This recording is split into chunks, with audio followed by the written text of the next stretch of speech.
You were not alone. Like everything you're saying is accurate. Even I know it's like, wait a minute, it has potential. It's just, yeah, it's not supposed to suck this hard. It's not supposed to hurt.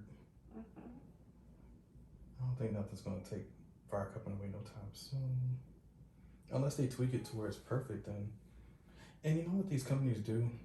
They just see a fad or a trend, and they know companies that can actually make these products. And when they get somebody to endorse it, it usually is a massage therapist, makeup artist, esthetician, whoever it is, right? But when they make the machine, some countries don't even have the first iPhone. Isn't that crazy? But we had iPhone 12. You're talking about years ago, like 13, 14, 15 years ago since that phone came out. But some people don't even have the 1, 2, 3, or 4. One.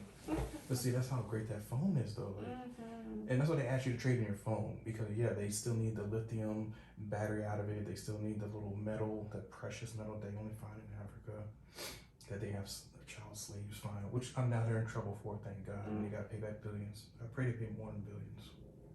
I think so too. Because they're already like close to $1 trillion company. Fuck billions.